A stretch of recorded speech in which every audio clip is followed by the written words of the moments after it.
विवेक कोल्हे यांनी जे आरोप केले होते त्यांच्या आरोपांना आता किशोर दराडे यांनी पलटवार केलाय। शिक्षकांच्या प्रश्नांबद्दल विवेक यांना काहीही माहिती नाही असं त्यांनी म्हटलंय। कोपरगावातील 670 जणांची नोंदणी एका दिवसात कशी केली असा थेट सवाल देखील त्यांनी उपस्थित केला। किशोर दराडे यांनी विवेक कोल्हे यांना हे सवाल उपस्थित केलेले आहेत।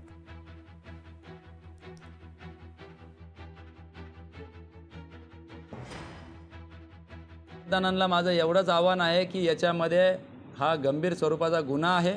मतदान प्रक्रिया ही कॅमेऱ्यावर कैद होणार आहे आणि त्याच्यामुळे अशा स्वरूपाचे मतदार ज्यांनी असं मतदान केलेलं आहे त्यांच्यावर फौजदारी पद्धतीचा गुन्हा दाखल होऊन 1 वर्षाची शिक्षेचा प्रावधान कायद्यामध्ये आहे। म्हणून माझं त्यांना आव्हान राहील की तुम्ही अशा पद्धतीचं बोगस मतदान त्या ठिकाणी करायला जाऊ नये।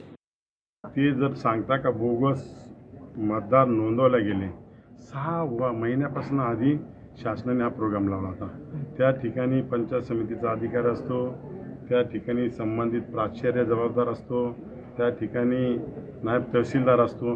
हे सर्व फॉर्म चेक करता आणि त्याची पूर्तता झाल्यानंतरच त्याची नोंदणी होते। पण अचानक त्यांनी काय केलं, लास्ट दिवशी कोपरगावला 670 मतं कशी नोंदवले गेले, त्या मतदारांचे वय काय, ते मतदार कामाला कुठे, पहिले ते बघितलं पाहिजे, मग लोकांना नाव ठेवलं पाहिजे असं माझी सगळ्यात प्रामुख्याची मागणी आहे।